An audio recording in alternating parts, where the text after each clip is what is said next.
Yeah, so come to lying on your backs and have nearby your block or rolled up mat or whatever it is you're using, because we'll use it in a moment. And we'll start with, you can have your legs bent unless you want to have them straight, but it's probably not a bad thing to start with the legs bent. It gives you a chance to really lengthen out in the lower back. Whereas when you straighten your legs, it's a bit harder to lengthen in the lower back, because it's easier to keep that sort of curvature in the lower back from trying to find my words. It can overarch the lower back when your legs are straight. When your legs are bent, it's a softer arch. So we're going to place our palms of our hands over our eyes, help you block out all the stimulation of the day, all the stimulation of the outer world.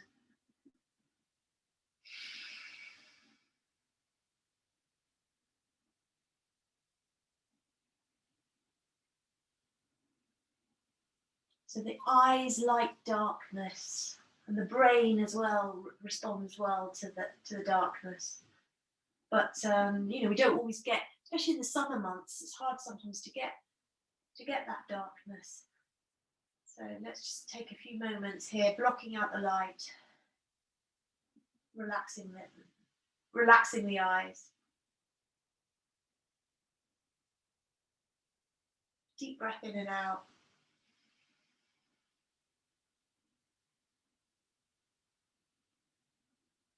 Connecting with your breath, connecting with your body. So noticing if there's a bit of your body calling your attention, for good or for bad.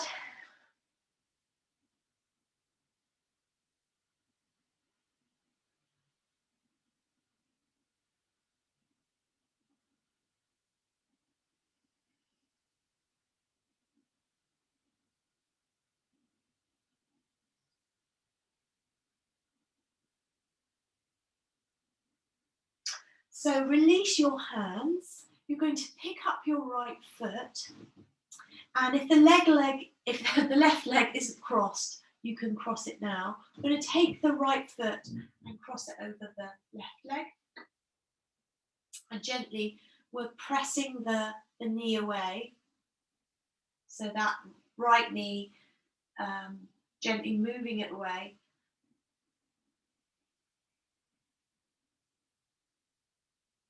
And then pick up your left foot and you can hug the shin, the left shin or the thigh.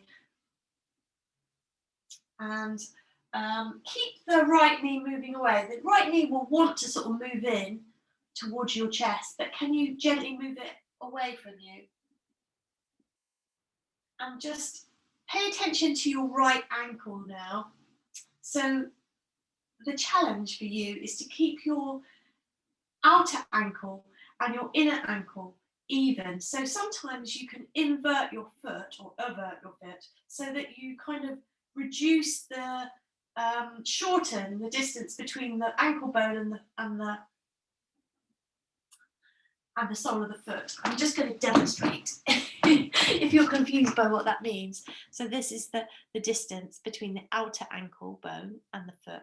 And if you invert the foot, there's a shortening. And equally, the other side is same issue can happen with the other side. So we're trying to keep the foot straight, basically. But I want to sort of just be really aware of what's going on with the ankles, because so many people seem to get knee problems. So, and then if this is comfortable and you want to go a little stronger, you can pick up your head and shoulders, maybe bring your knee toward your nose.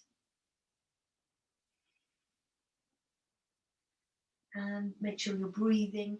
And roll around a little if you wish.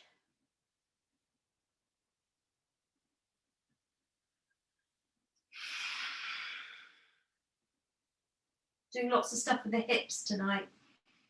So.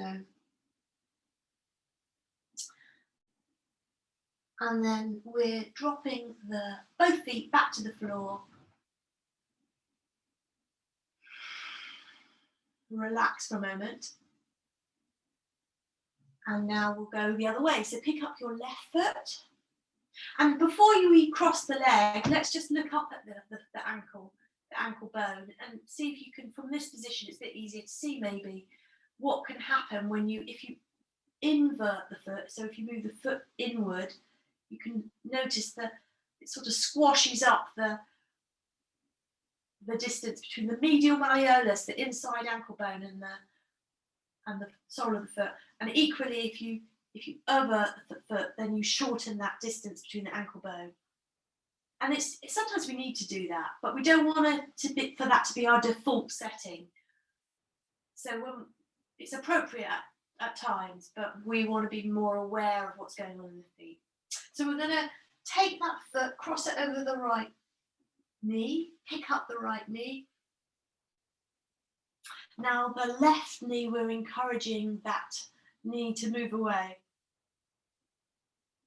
as we draw in the right knee. So there's quite a lot going on. Noticing what's going on with the ankle. Careful not to shorten. So the distance between the outer ankle and the inner ankle is even. That's what it's quite difficult to explain, but yeah, I think I finally got to the point. Drawing in the right knee in, moving the left knee away. Pick up your head and shoulders, maybe knee towards your nose. Roll around a little. So as you draw the right knee in, you're probably going to sense your tailbone moving from the floor. Can you stretch it back down? So then you're lengthening in the lower back. Keep breathing. And then drop everything back to the floor with an exhale. So we're going to use our block now, or whatever it is that you have chosen.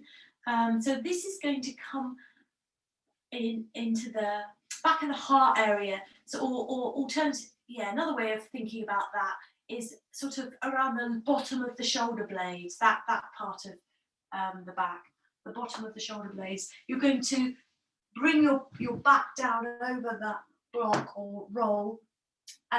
Create a little hammock with your hands for the head, so you're supporting the head. And take your time to bring the head down. And I think with all of you, you'll probably be okay bringing the head to the floor. But if you're in any doubt, or maybe your neck's feeling a bit uncomfortable, then perhaps you're better to just keep your head up, supported by the hands, or put something under the head. But do relax the weight of the head into the hands, so that it's the arms that are working, the hands that are working, rather than the head or the neck.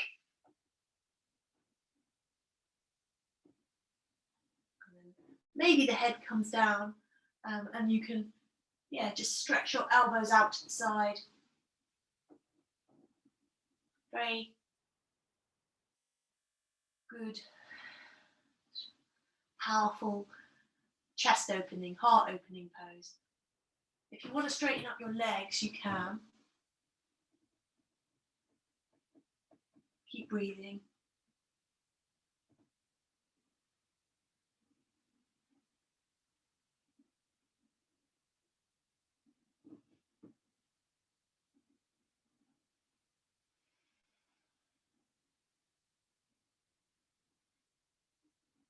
So we're going to come out, so you can, using your hands, you're lifting your head. You can bend your legs again if you straighten the legs, and then bring yourself up to sitting.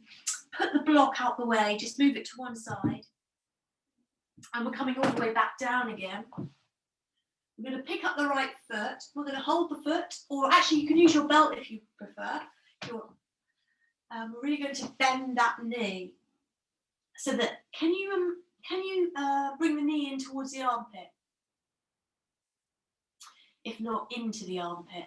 So these past weeks we've been looking a lot at crow, and we'll definitely be doing a bit of crow, but also other poses where you need that flexibility to bring the knee right up into the arm or shoulder area. So we're just going to work on that from this position. So it's like a lunge. And extend the left foot if you're comfortable with that. If you can, you can kind of drive the heel away along the floor.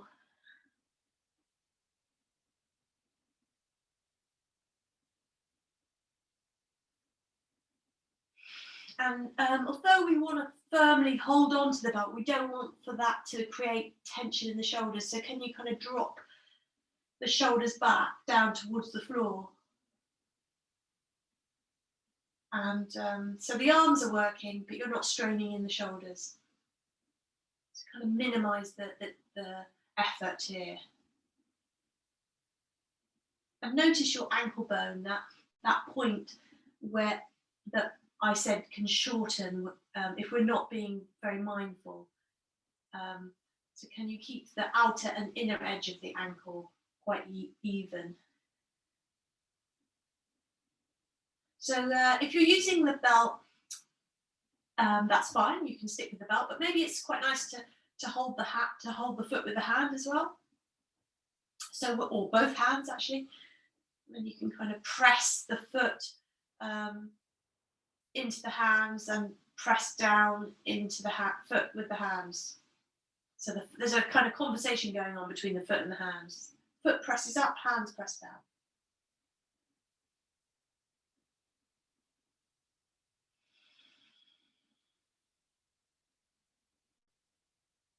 It's also called, so it's kind of a version of a lunge.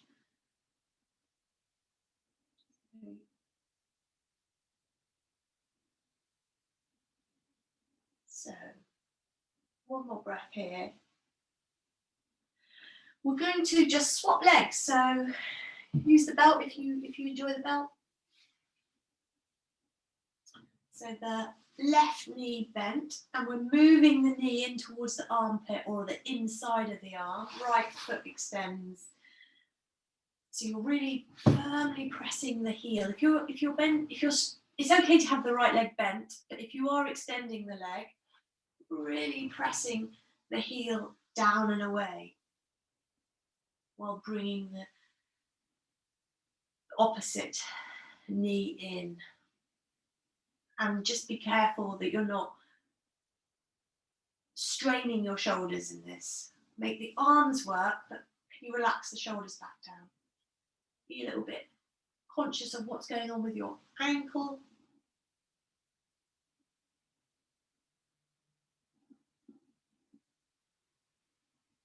One more breath here.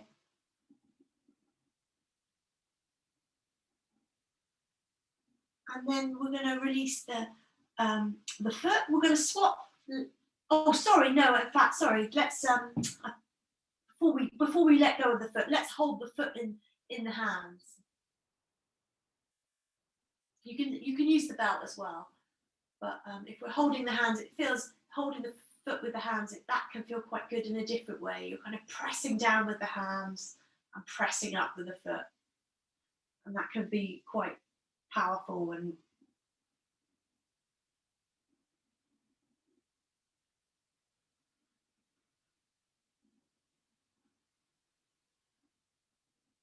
so we're releasing the foot. We're going to take the right foot again, and this time, so this is just something to play with.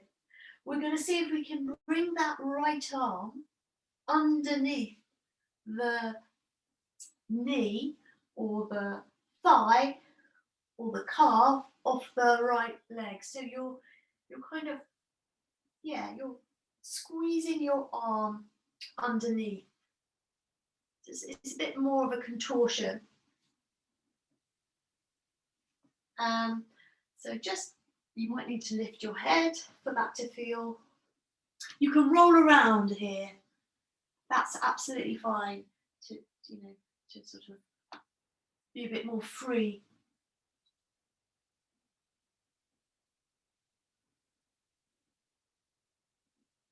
And ideally, you're making it so that you're right up on the upper arm. So the knee leg is pressed into the upper arm and away from the elbow. So this is a preparation for tortoise, which you might know. I think I've probably done it with you, but I don't do it very often. So let's just swap legs. We'll take the other leg and we're going to bring that arm underneath. So like you're weaving the arm under the leg.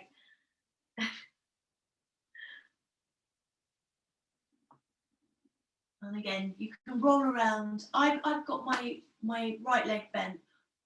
You can straighten the leg if you want, but maybe it's easier or a bit more manageable to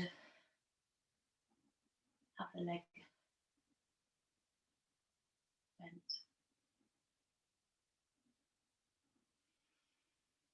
So one more breath here.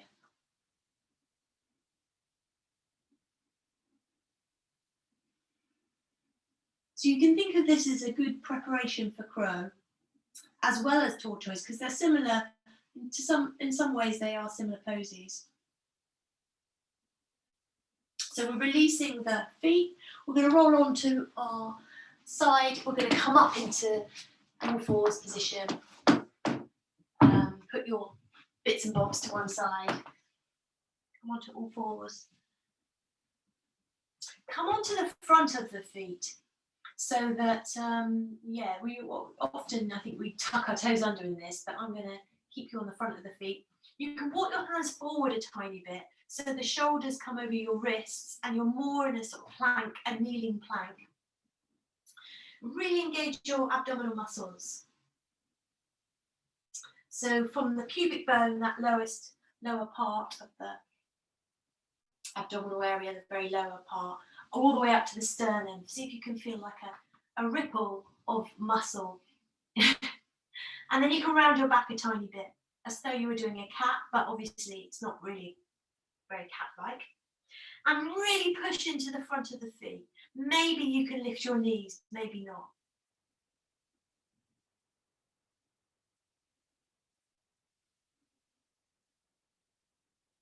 And then we're going to come back. So bum comes all the way back towards the heels. Tuck the toes under.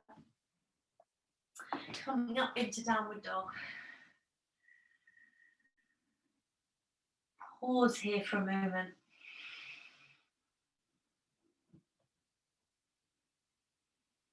And then we're moving forward into plank.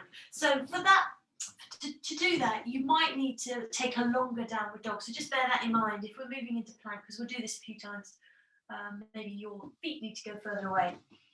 So we're turning, moving forward to a plank, and then bring the knees down, press onto the front of the feet. So we're on the front of the foot, and you can either lift your knees or maybe just lift one knee if it feels a bit too much to lift both.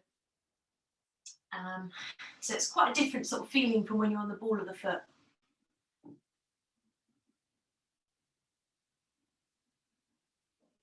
And then knees down, come back to child pose.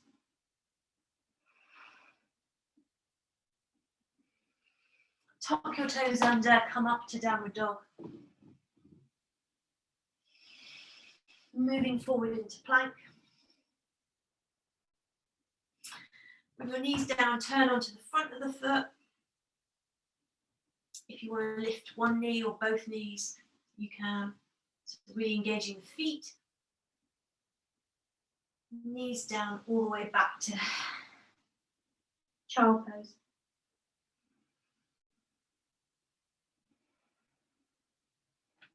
We're going to come up into downward dog, but I'm going to get you to see if you can stay on the front of the feet. It's quite difficult. So as you can see, my version of downward dog isn't quite the same on the front of the feet. If you feel like being on the front of both feet is just too much, be on the sole of one foot and on the front of the other foot. Just, yeah, it's definitely a lot harder. Not really what your feet are used to. So bring your knees down, tuck your toes under. We'll come back to your regular downward dog. So you're on the ball of the foot. We're going to lift the right foot. Toes point down. Just keep in mind that point about the ankle. We don't want to invert the ankle, nor do we avert it. Keeping the distance between the ankle bones, medial and lateral ankle bone, even, so that we're not scrunching up the inside or the outside of the foot. We're stepping forward. We're going to come up from here into a lunge, so you can keep the back knee down, bring the arms up, take a bent arm position, so I think people call it cactus arms. We're pressing back with the elbows, opening up the palm of the hand, squeezing the shoulder blades together. Keep breathing. And then we're coming all the way down, step back to downward dog. And we'll do the other side. So lift the left foot, toes point down. And stepping forward. So foot between the hands, coming all the way up again. Opening up your heart area, squeeze your shoulder blades together. I've got my elbows in line with my shoulders, which for me that feels quite good, but for some people that's going to be too intense. You might be better with the elbows lower towards the waist, especially that, so that you can keep some soft feeling around the shoulder, tops of the shoulders. Coming all the way down, back to downward dog. Lift the right foot. Stepping forward, and this time we're going to come up into standing. So we keep the back heel lifted, bring the arms up again, elbows pull back, open up the palms, and then we're lifting on the heel of the back foot.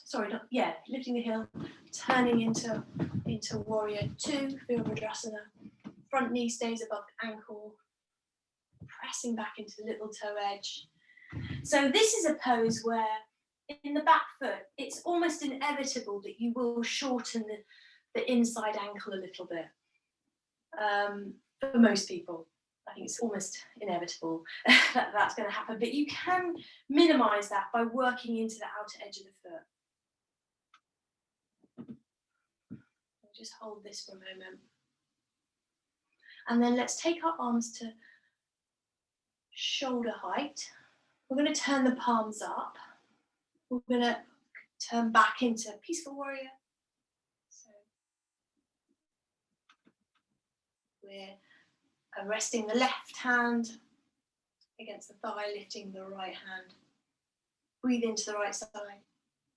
And then slowly, very smoothly, we're coming down to rest the right elbow on the right knee.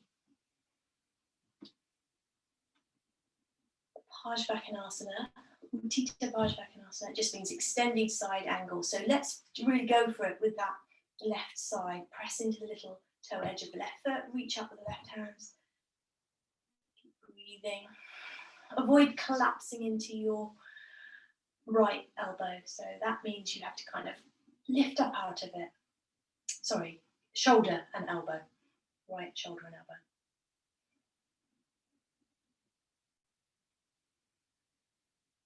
And then we're coming all the way down, hands either side of the foot, lift the heel of the back leg, step back to downward dog, pick up the left foot, and we're stepping forward with the left foot, coming all the way up. So the back heel's lifted, just going to turn, bring your arms up, bend them at the elbows, lift that back heel, we're turning or rotating on the ball of the foot, finding our Virabhadrasana 2, Warrior 2. So tension to the back ankle, like I say, it's inevitable that the inside of the ankle is going to squish up a little bit, but you can kind of work to minimize that by working the outside ankle. Turn the palms up, we're reaching back or lifting or turning back into peaceful warrior. And then smoothly coming back through warrior 2, all the way down into Parshvakanasana. And I forgot to say on the other side, but we're working to bring that front thigh down. As you can see with mine, there is an angle. My thigh isn't parallel with the floor, but one day I'm hoping it will be. So that's a little challenge for us all to go a bit deeper. So we're going to bring the hands down either side of the foot, lift the heel of back foot, step back to downward dog. Pausing here. We're going to swing our shoulders over our wrists. So coming into plank. You can have your knees down, drop into chaturanga. So we're bending the elbows, moving the shoulders forward and down so that they come in line with the elbows. And then stretching up to upward dog. Roll the shoulders back for a moment. Down. Belly pulls up. All the way back to downward dog. So we're going to lift the right foot, pick it up, swing it back.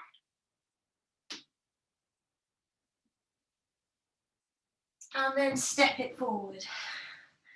So we are going to practice Parshvakanasana from the floor. I think it's a lot harder, this version. So a lot of it is affected by the length of your arms. So if you're really struggling to keep your hand on the floor in this position, a block can help. So you could have the block on the little toe side of the foot. And just as we did when we were lying on the floor on our backs, we're going to squeeze the arm into the knee and the knee presses into the arm. We're going to pick up the back knee and we're turning on to so we're on the sole of the foot, so the toes turn out a bit to the side. So this is Parshvakanasana. We're lifting up with the other arm and we're trying to sort of drop those hips. So that front thigh is going to one day be parallel with the floor. Maybe, actually, you look like you're pretty good with this. So don't let the front knee travel beyond the ankle though. So, and push into that right hand. So you're not sort of collapsing into the shoulder on that side. Press into the little toe edge of the back ankle. So you're minimizing the collapse of the inside ankle on that back foot. Keep breathing. Parshvakanasana. Utthita Parshvakanasana. Keep breathing, keep reaching. You're doing brilliantly. It's pretty tough. And then we're coming down. So hands either side of the foot. You put your block away if you were using it. Step back to downward dog. So you can either rest here in downward dog or swing into plank. Bend your elbows, drop your shoulders. And then up to upward dog. Pull the belly back, roll the shoulders back and down. All the way back to downward dog. We'll do the other side. So we're picking up the left foot.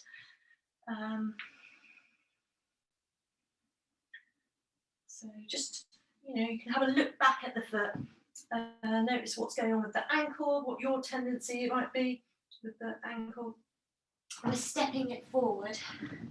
So this is where, if you want to use the block, it can be helpful. So we're keeping the hand on the little toe edge of the front foot and just pause for a moment so you can really kind of nudge in with the arm and press into the arm with the knee.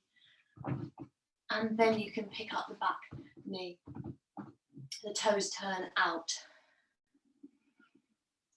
Pressing into the little toe edge. Front thigh, one day maybe parallel with the floor, and then lifting up the arm. Really trying. We want to feel every atom on that down that right side, sort of tingling with feeling from the stretch. Press into the back foot, reach up with the top hand, press down with the left hand, stretch the waist. Keep breathing, and the head shouldn't be an afterthought. Try and keep the head in line.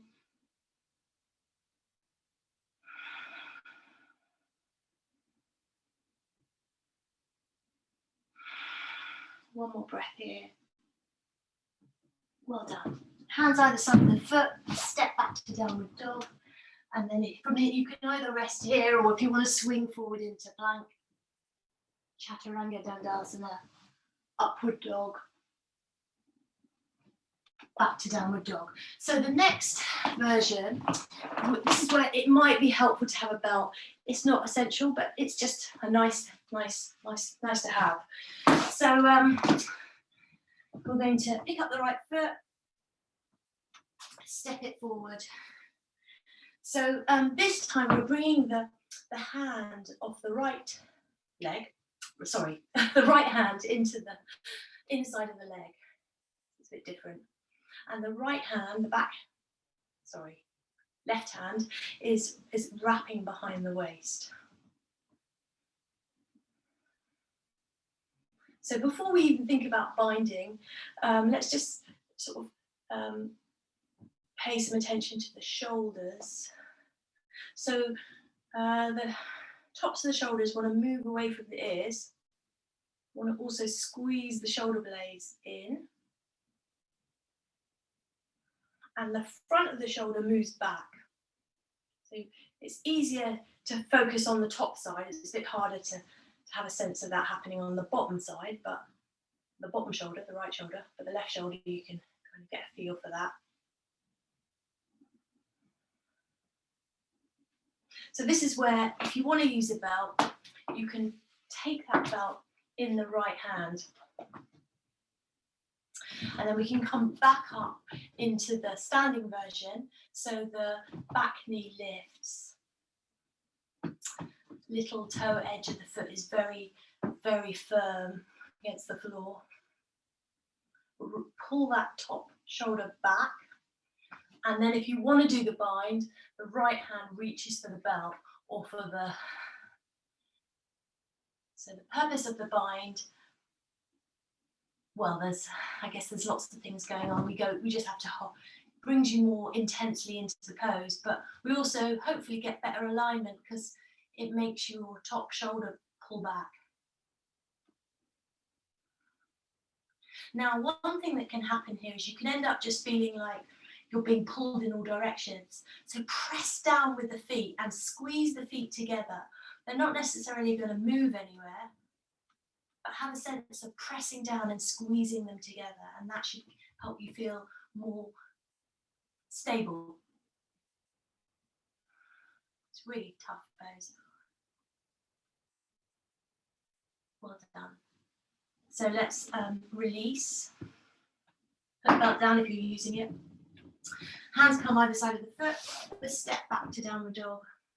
And we'll take a little more of a resting pose. Bring the knees down. Drop your chest towards the floor. Anahatasana.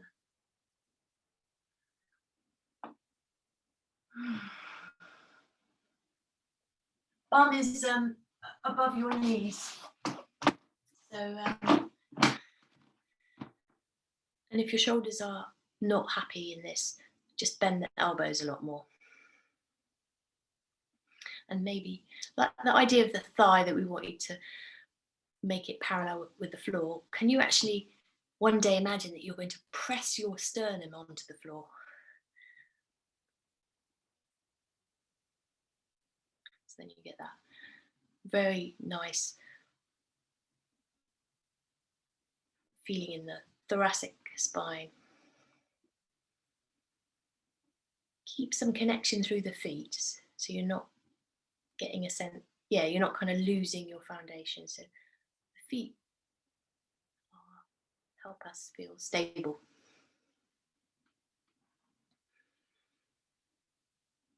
So we're going to come up by, you can kind of slide forward. Actually, let's slide forward. Let's slide forward into Cobra. this is, I wouldn't say it's my favourite pose, but I'm really enjoying Cobra at the moment. So I've been reading about Cobra, the snake, and the significance of the snake.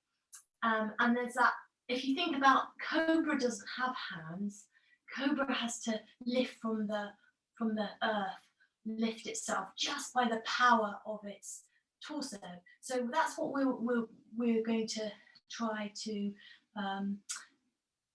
emulate here. So we're going to take our hands back so that they're in line with the ribs, elbows squeeze in, pick up the front of the shoulders. Think of your legs as a tail, so you can squeeze your legs together, press into the front of the foot. So they press the front of the feet press down. Press the pubic bone down. And then really engage the back body.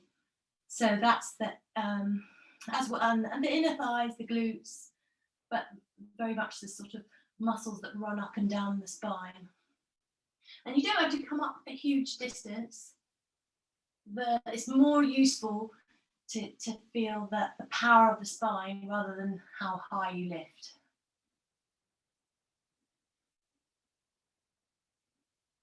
So we're squeezing everything in.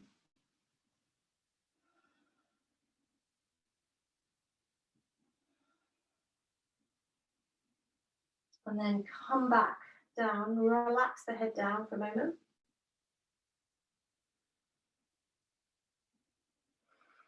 Press into the hands to lift into upward dog. So in upward dog, your wrists are under your shoulders. The belly is lifted. And the shoulders roll back. Your arms are straight. You're really pressing down with your hands. And then all the way back to downward dog. So we'll do the other side. We're going to pick up the left foot. We're going to step it forward. And on this side, so we're bringing the hand to the big toe edge. We're wrapping the right arm around the back waist. So pull that top shoulder back. Press into the left arm with the left knee. See if you can use that pressure to help you turn your chest. So if you felt like the bind was too much for you, you could hold this position and you could do loads. Just keep it quite small. Restrict the movement, but a lot can happen just turning the chest. And so if you want to use the belt, this is the time to take the belt. So it's in the right hand, left hand reaches underneath for the belt, or you could just grab the hand if you've got really long arms, and then pick up the back knee, toes turn out, and just bear in mind that front thigh. It's hard to know where it's going, that front thigh, but downward is the basic direction that we want it to move. And the feet, we're squeezing them together, turning the top shoulder back. Chest turns, top shoulder moves back. Keep breathing.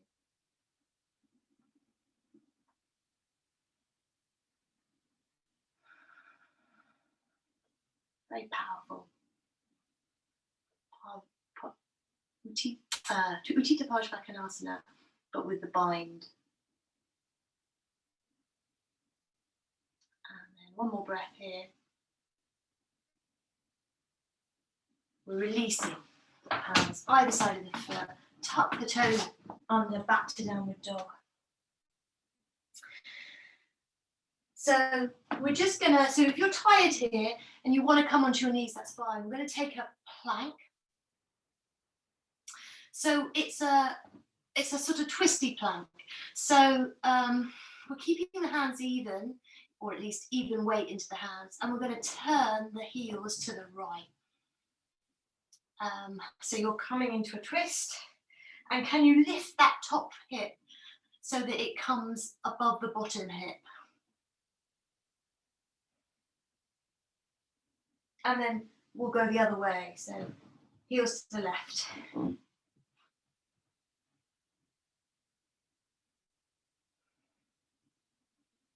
And all the way back to the right.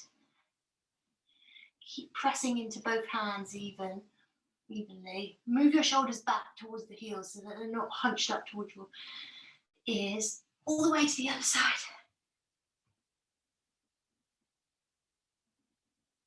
And then bring your knees down. Let's take child pose for a moment.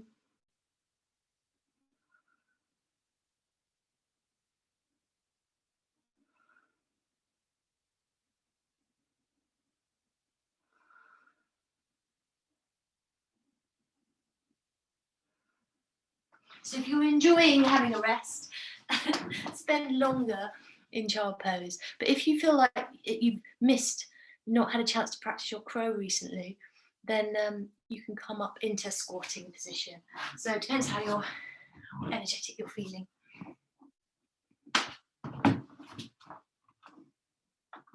Oh, sorry, I just realised my battery was about to die. Yeah, so if you're, it may be that you quite fancy a squat, but you don't fancy the balance, so that's fine. You can just take a gentle squat. But if you want to, since we've been practicing knees into arms, we did that warm up earlier.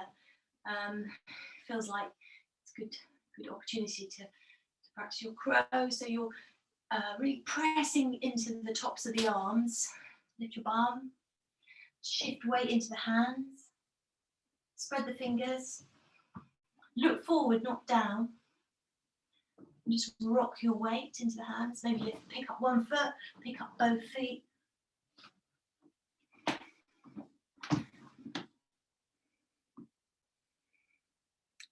Feel those inner thighs. I haven't mentioned them enough tonight. I've been slightly obsessing about them in the past month. It's really good.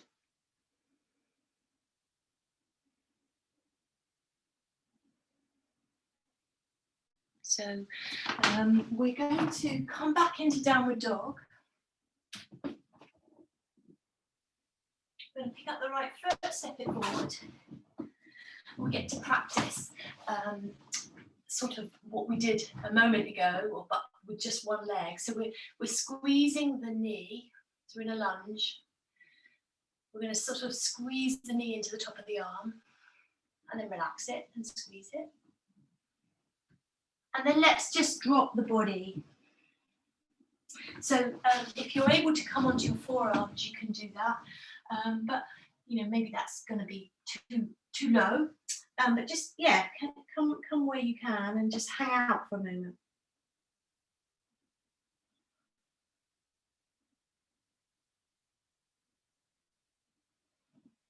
Drop the weight to the head.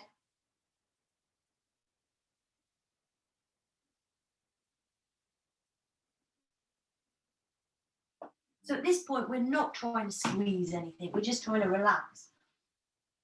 So you don't have to worry about sort of inner thighs or.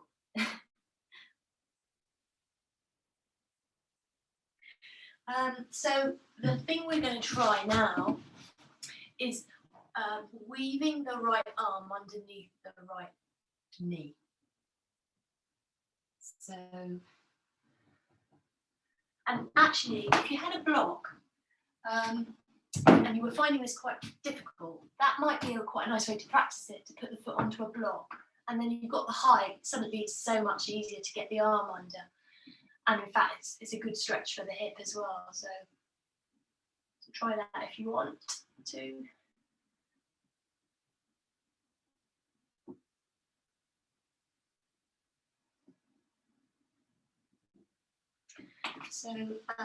So this is perhaps quite enough, but if you wanted to have a go at lifting the foot, there's a lot of strength. So have a little go. I've got my back knee down, by the way, at this point. You could lift the back knee. And I've suddenly had a mental block what this pose is called. So you're basically balancing on the right arm, and the foot is lifting. But that's, not something we have to do today. That's just something, sometimes it's nice to know where you could go with it, and I don't expect you to necessarily do it. Because in fact, what I wanted to practice with you was tortoise, which is a seated pose, but this is a good warm-up for it. So we're going to take, if you put the foot on a block, put the block to one side, and we're going to just swing back into downward dog. And then let's go with the other foot. So pick up the left foot, step it forward. If you're going to, if you quite enjoyed raising the foot, then take that option. And we're, first of all, before we even do the weaving of the arms, let's just squeeze the knee up into the arm. So left knee squeezes the outer left arm. Drop the head. And then maybe you can go a bit lower, dropping the forearms.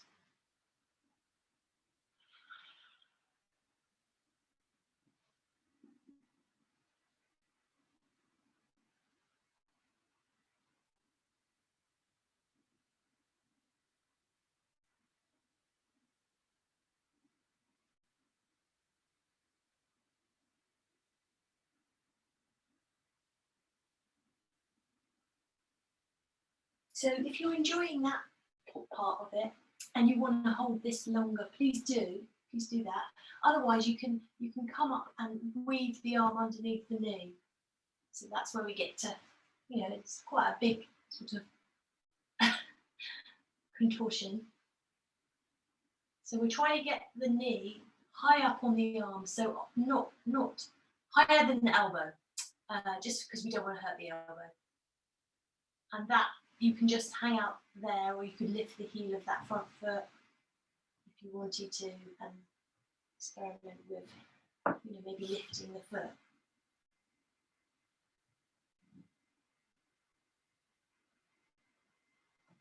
Maybe lifting the back knee.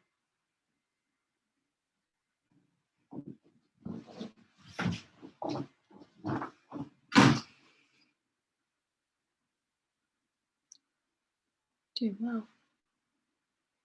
Sorry, I've forgotten the name of this. I'll check it. And so we're going to come back to downward dog. Walk the feet, and you can turn your heels to the right. So you get to, if you bend the knees a little bit and turn your heels to the right, but keep even weight into the left, into the hands, and you get a real good stretch down the side of the torso. And then go the other way. Bend your knees, turn your heels to the left. The hips can go quite far around, so you can really make it quite a big movement.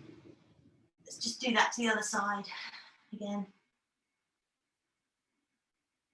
All the way to the left, all the way to the right.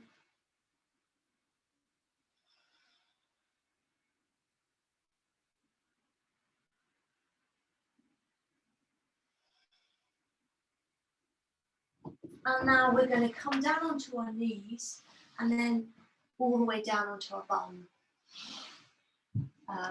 So this is where we get to practice tortoise. So tortoise pose is where you weave your arms underneath your legs. So we've done a bit of preparation for that. But of course, you know, it's a massive, you know, it's a work in progress. So if you're feeling like the full thing is very daunting, let's just do one leg. So you can just start with the right leg. So you can hold that right foot, the right leg is bent. I'm going to hold the right foot with my left hand so that I've got a bit of purchase. I'm sort of going to use the hand to maneuver the leg, and then I weave. So I come low, weave that right arm under the knee.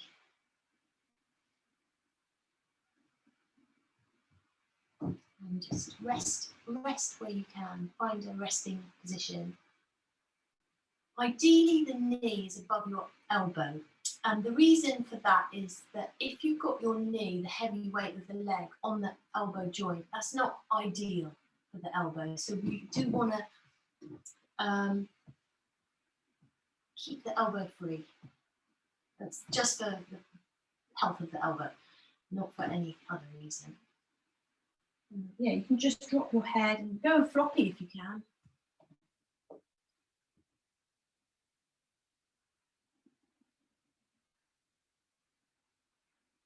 I've got my left leg bent. Feel free to sort of play around with that left leg, especially if you're finding this quite challenging. You know, if you need to slightly move the leg for it to feel more doable, like drop the knee to the floor. Or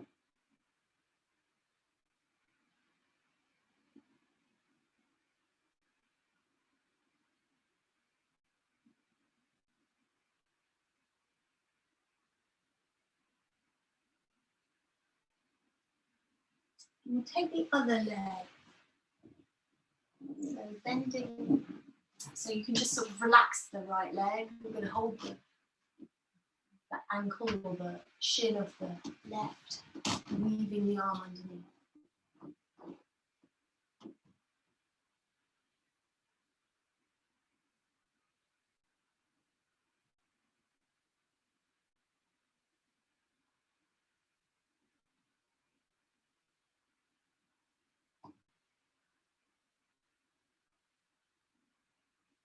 Listening to your breath.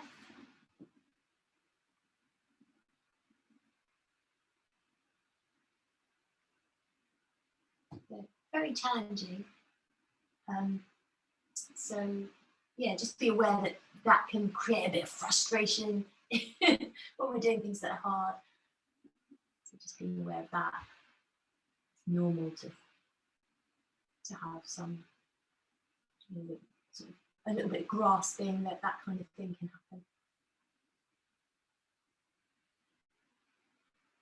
So if you want to do both legs together, if you quite enjoy this and you feel like doing both legs, you can weave the arms underneath the legs and make sure that your elbows are way out of the way of the knees. And then some of you, if you I don't know, some of you may have done this before, you could straighten the legs.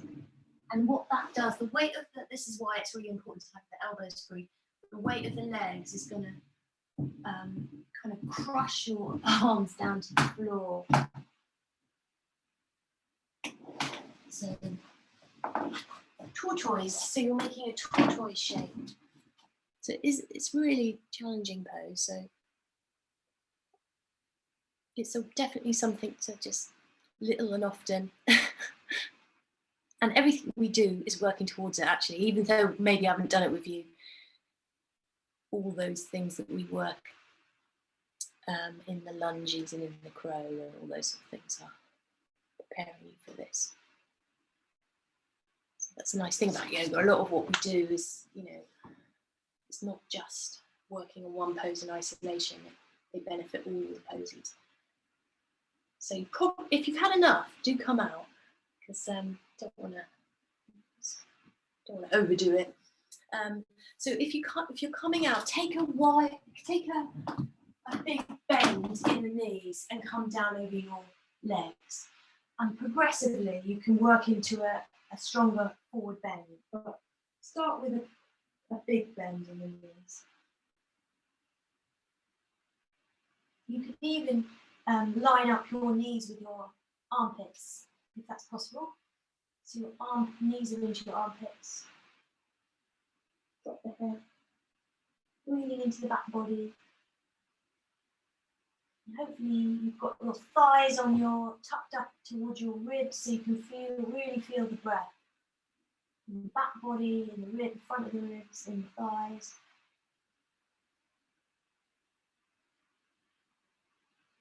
And you can use your ocean breath technique to create some sound as well, so it feels more powerful and absorbing.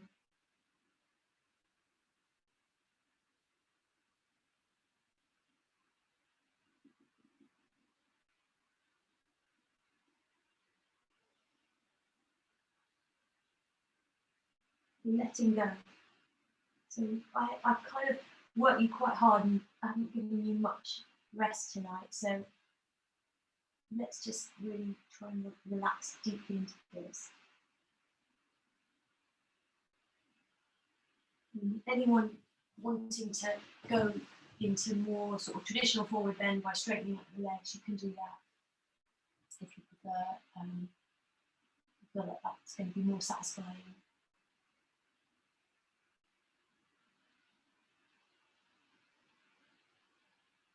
Or just a little bit of movement towards straighter legs.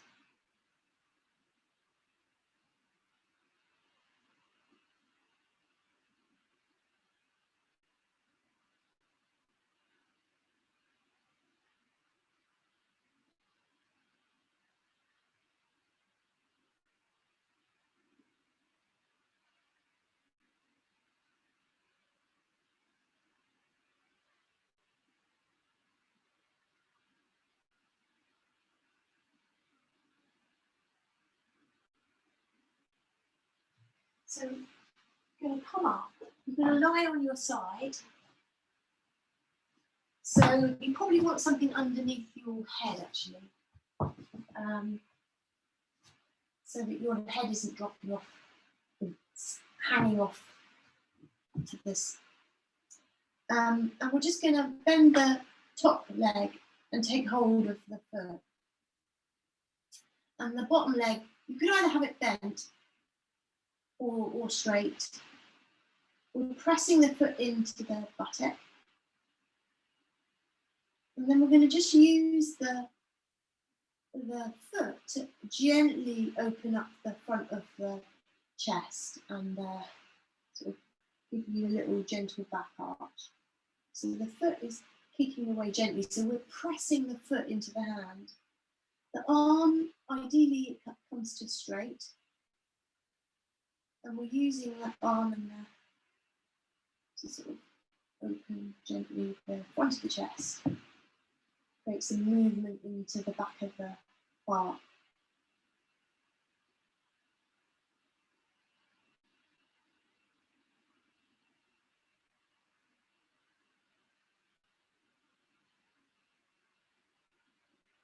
Can be quite subtle, especially as we did quite a lot of, quite challenging stuff. So nice to make it quite gentle. And then we'll just drop the foot back. So both feet can come together and we'll rest the arm over the ear. So now we're relaxing the underside, sort of gently stretching out the underside of the shoulder.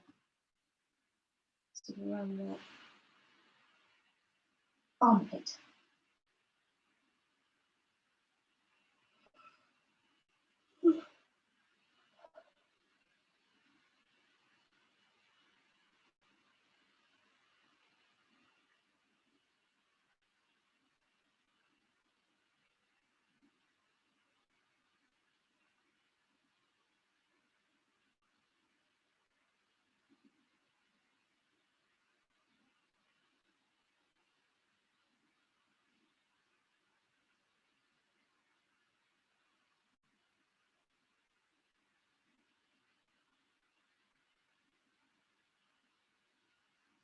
We're going to just gently pick that arm up now, and so we can take it into more of a twist, so the arm's moving back behind us.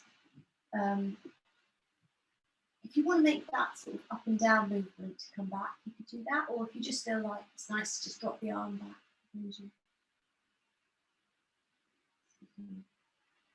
Arm static or more of a fluid movement, whatever you feel suits your body at this moment.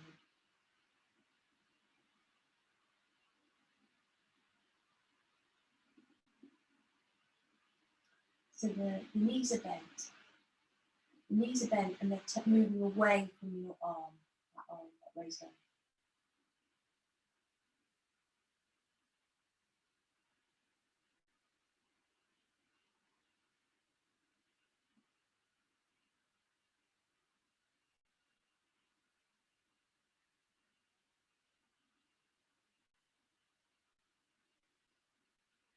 Well done. So we're just going to go the other way now. So I'm coming to sitting to turn my head to the other end of the mat, but you could just roll away. You don't have to come up. Just roll to the other side. So we're just taking hold of that top foot, and the purpose for this is just gently to encourage the shoulder to move down. So the foot is not, we're not trying to perform a big fancy stunt, it's just a gentle kind of opening for the shoulder. Little back arch, very gentle back arch. Chest opening, heart opening.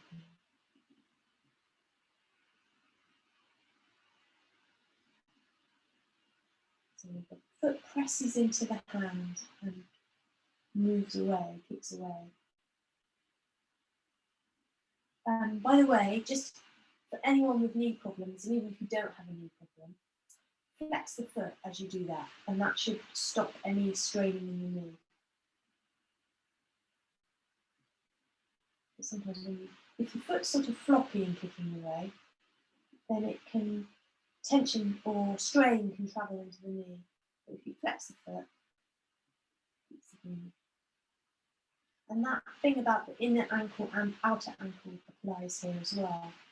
So we don't want to lose the alignment of the foot.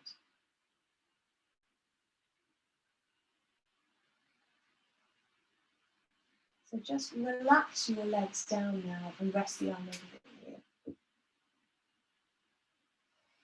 So we're not doing anything other than relaxing the body. The knees can be bent. And breathe into this side.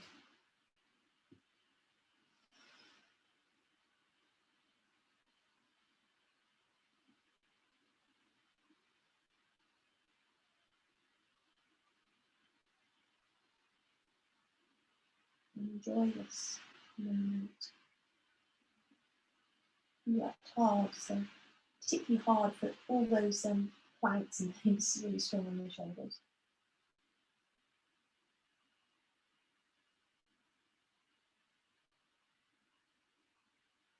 And then gently pick the arm up, and turning into twist so that that arm moves back behind you, the knees move the other way, so you kind of float the arm up and down, and you can just rest it.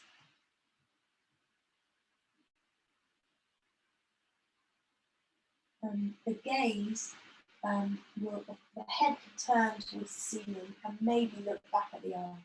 Depends what's going on with your neck.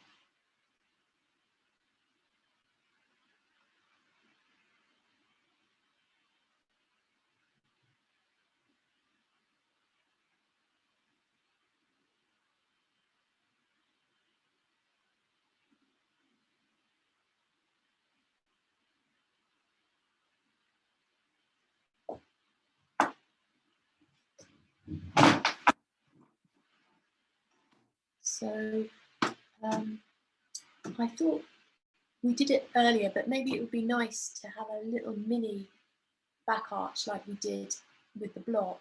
But if you feel like actually you'd be happier just to come straight into Savasana, then do that. But if you quite enjoy because we kind of wound things down now, so, but seeing as, yeah, it might be nice and did a little bit of preparation for it, you might enjoy just bringing the block again to the back of the chest.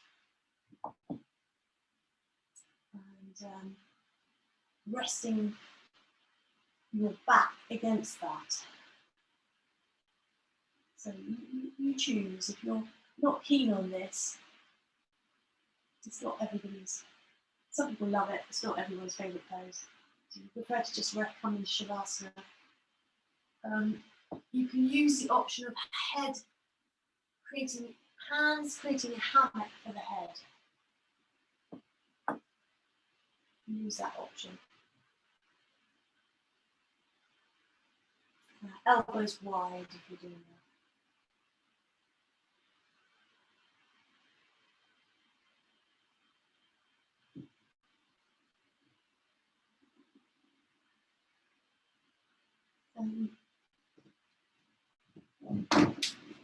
Don't have to spend long here, just a few breaths, unless you love it. And then come into Savasana. So if you're using bolster, shove the bolster under your knees. That's a very nice way to finish, or have your legs on a chair. Especially because we did do quite a lot of quite strong. It wasn't exactly a restful class, so all the more reason to allow yourself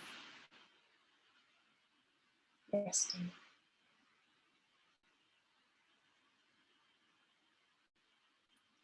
Eye cushions is good, or an old sock, preferably a clean one, not some smelly old thing that you found in the dog's basket.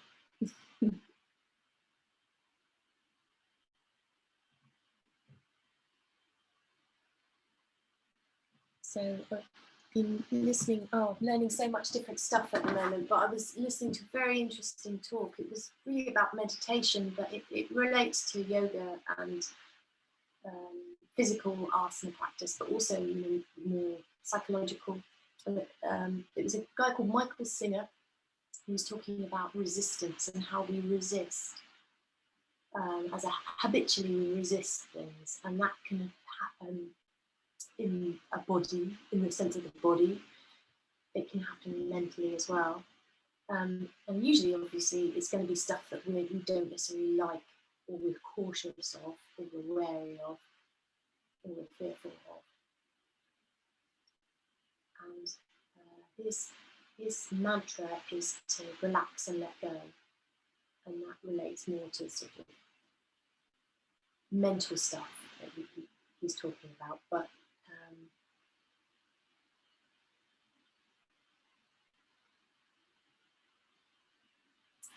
in the Shavasana practice, you can apply this to your body. And of course, it also relates to mind as well. Just noticing if there's a bit of resistance.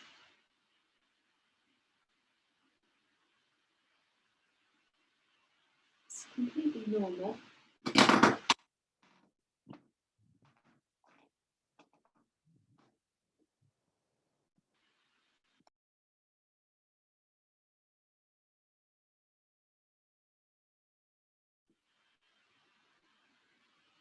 So you might notice it in the hands.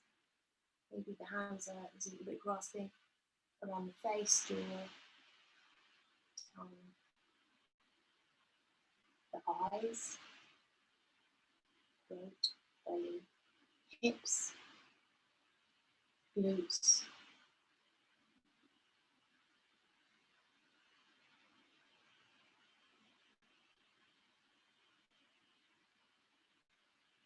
The breath as well can indicate some resistance.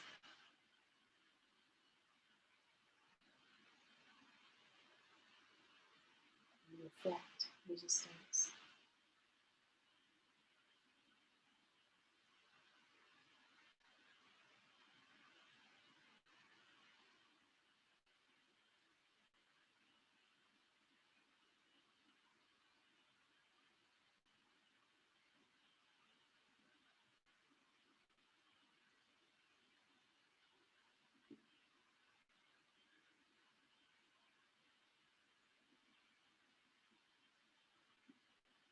Sometimes you notice that in the mind, in the form of a nagging thought, a thought that's popping up, or something that you feel maybe is demanding to be done.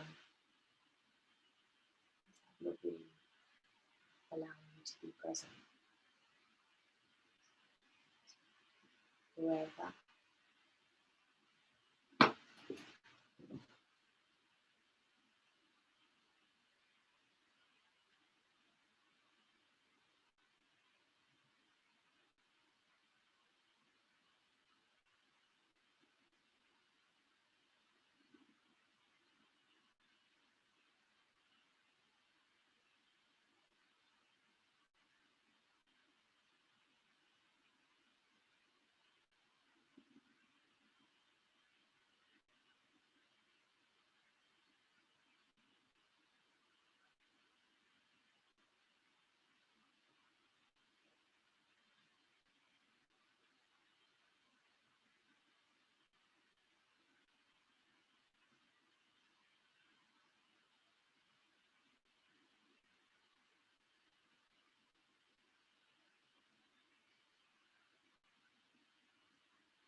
And the more you can relax and let go, the more the body, the sensations, the subtler body can express itself. It's an inner life.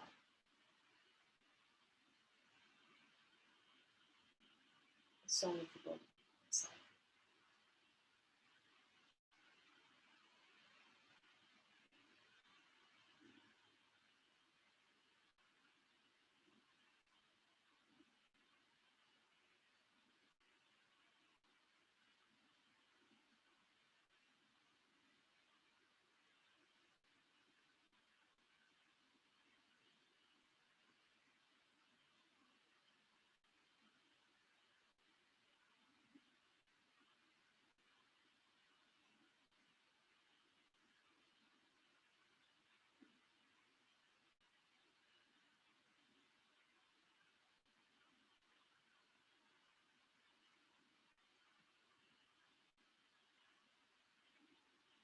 So you can rest here for longer if you need a longer Savasana, please do that. Or you can begin to bring some small movements back into the body. Fingers and toes, and you roll the head from left to right.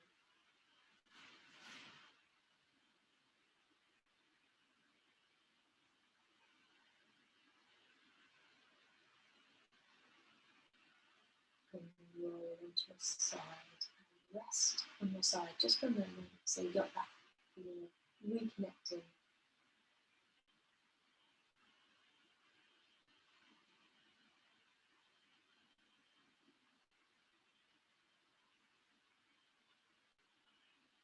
And very slowly, smoothly rest.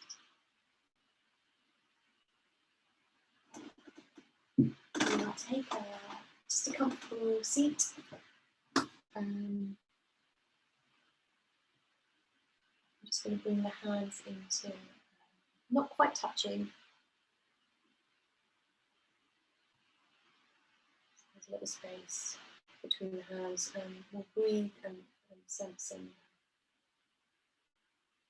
subtle body, you might say, the sensation of the between the hands. It's not really quite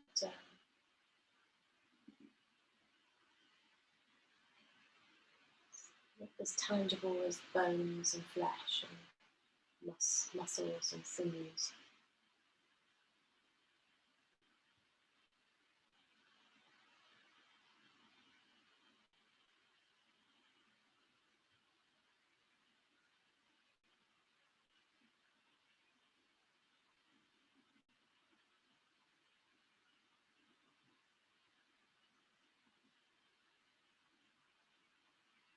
As you breathe in, hands can move slightly apart. As you breathe out, a little closer together.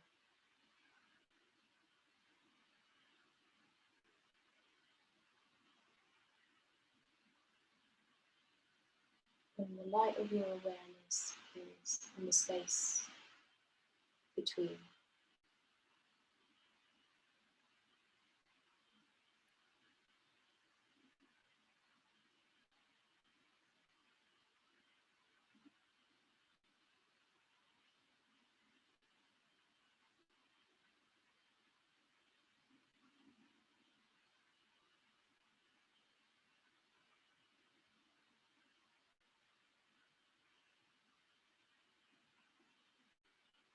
Finish, just hands can press their thumbs against your third eye.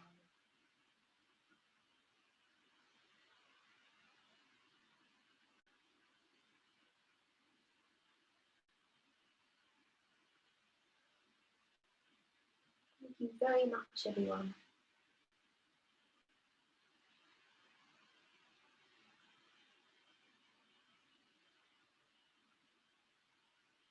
Have a good evening, everyone. Yeah, nice to see you all. See you soon. check out my YouTube videos if you feel like you're hungry for yoga and you need a bit of extra yoga. And if you like them, you could maybe put a little thumbs up or something, because just, you know, you know how it is, social media and all. And so yeah, so basically they're all free and there's loads of them now. So feel free to go and have a look. Anyway, a bit of self-promotion. So see you all soon. Take care. Thanks very much, Heidi. See you soon. Nice to see you, Kirsty. See you soon. Thank you, Heidi. Bye. Bye, Jenny. See you soon. See you. Bye. Bye.